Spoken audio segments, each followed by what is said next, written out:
Okay, stand by to connect. Get ready. 1, 2, 3. 1, 2, 3. Check, check, check. And we are live. Hi, I'm Glenn, City of Island Fishing Field Team, COAF Field Team on YouTube. And this round, what I got for you is another update from a recent trip to the Blue River. A little bit brutal for yours truly. It was one of these things where I made the mistake of, well, I didn't keep the first fish of the day. And, well, I squeaked out 2 trout and missed out on taking a limit, even though I did catch a release that first one. Anyhow, went there this past Sunday and checked out things. And what I'll do is I'll just go ahead and run through the video and explain what I saw. This was Sunday. The bite was slow, and in general, fall colors looking really nice on the trees and whatnot. The bottom line, I had a hard time. And, well, I think in general, a lot of folks were having a hard time fishing, catching the trout that day. All right, so I started out with the intent of using these ecstasy or the egg pattern, as well as I had these mop flies, mega worms, also standing by, and then took a walk down to the low water crossing. It was fairly cold that morning. I ended up having to put on some warmer gear, and then well, things did warm up later, and that said, it was a good thing I just put on some layers. And you can see, look at those fall colors. Wow, really nice, really nice. And then I just went downriver, headed down to the island, and just says, here, I'm just going to go and see what I can catch. And water was really clear compared to the week before. Made it to the island, had my walking stick or wading stick to make sure I didn't fall, and was using the 3-weight, 10-foot Orbis Clear Water rod and Orbis reel. And here, I'm just kind of working things. I see some movement in the water. I see some fish, but they are kind of, well, they're lockjaw. They don't want to hit, except for these guys. I end up, well, catching a couple of these. I think this is it was a sunfish. Okay, and I was using a tandem rig, near deer as the point fly, and then I think I had a egg pattern as the lead fly. All right, so I caught that, and then soon after, about maybe another 30 minutes or so, hooked into something. I was hoping it'd be a trout, and unfortunately, it turned out to be a different fish, or another I think another sunfish. Or maybe, no, this looks more, no, it was a sunfish. All right, so that was fun. Again, it was slow action and whatnot, but I did finally hook into this guy. This is the first fish of the day. All righty, and that one went for a John Deere. It's the parent of the near deer, and I decided to let him go and hope for some bigger fish. Well, rule of thumb, I let the first fish of the day go, and it was really hard after that. Did see some other folks fishing there. In fact, I think some individual that I met that day that touched base with me on some questions, I believe on Instagram. Yeah. And look at this. I got a little long ear perch.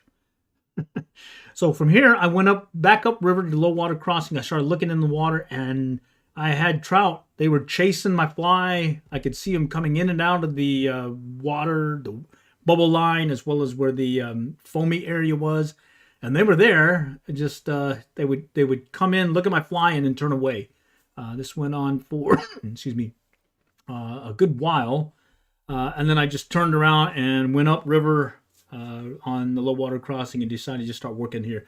Notice how clear the water is. Very clear. I had my polarized sunglasses. I could see trout in the water moving about. I could see them reacting to the fly that I was using. And in the end, that first fish was caught on that John Deere. Well, this one, guess what? Chartreuse mop fly. All right, I put that one on there, and I got several hits. I think I ended up losing 4, catching 3 total, but only keeping 2 because I let go that first fish of the day. And here I'm actually setting the hook by sight because I could see the trout come up, hit the mop fly. I saw it disappear, so I went ahead and set the hook, and I got this guy on here. Not a big one, There were some bigger ones in the water, but unfortunately, this is what I had. Ended up catching another one that made two that I made for dinner or cooked for dinner. But other than that, the rest of the time was just a rule of frustration. Here's an individual doing some fly fishing lessons, and they were doing a lot better than I did. Right in that deeper pool by the rock. Okay, and here's the next one that I'm getting, and that one was also on the mop fly. In fact, I ended up taking the indicator off because I needed to get deeper, and when I did get it deeper, I was able to set or catch this guy. And again, that was a mop fly. So the first one was on a John Deere. The other two were on a mop fly. There were other folks fishing that day that did well using various flies. I think one of them was a pheasant tail nymph. But it seemed like the tandem rig and deeper was the way to go. But it was much more slower action. But I believe it's already picked up this week. So, hey, Blue River is going to be smoking here. And again, I'm over here at the low water crossing. I gutted it out for about another hour trying to get my third one that I was going to keep. In fact, over here, I'm kind of sight casting to 2-3 trout that keep coming in and out of the undercut of these rocks. And it looked like they were almost spawning. I mean, they were just chasing each other. But unfortunately, they did not want the fly I was using. And in fact, I tried all kinds of flies. I tried the mop fly, which worked, mega worm, near deer, different soft hackles, as well as different nymphs. And in the end, it turned out mop fly. Well, that John Deere did work also. I did get a hit on another nymph. It's a black one with a little short or orange highlight to it that you could pick up over there at Scotty's. I believe that one would have been a good one to use that day. Unfortunately, my mojo was off. I hooked and he threw the hook. Or I hooked him, but he threw the hook on me. So that was pretty much what it was like there at the Blue this past Sunday. I anticipate things are going to be picking up. I already saw some other updates as well as videos of other folks going over there doing really well. Fall colors are in, so place looks really nice. Water was really clear in some of the videos I've seen more recently from the past Sunday. And then, oh, by the way, I saw on Facebook on the Turner Falls Park Facebook page that they are stocking this year. In fact, I believe they stocked as of the 13th. And some new rules apply. I think it's going to be $25 permit to fish there for the day for trout. Big bonus there, though, is instead of the statewide 3 limit, you're going to be able to keep 4. And one of the things I like about Turner Falls is, well, they tend to put some bigger trout there. And so keep that in your back pocket if you're going up to Turner Falls Park over there just south of Oklahoma City, about an hour by Davis, Oklahoma. And, hey, you may have some opportunity there to catch a bruiser or two of some trout. If not, run over the Blue. See if you can get some of those guys over there. They're stocking weekly. Catch and release section has been stocked as well. And additionally, Medicine Park is also being stocked, which is the other way. And the good thing about Medicine Park is you don't really hook up with any trout.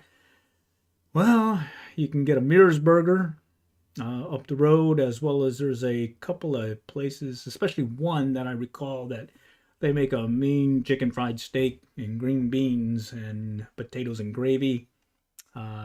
Keep that in your back pocket too. All right, all for now. Hope to be getting you some more updates here in the near future. Till then, from a Let's Talk Fishing standpoint, I hope to get you some more updates. But until then, good luck and good fishing. Thanks for stopping by.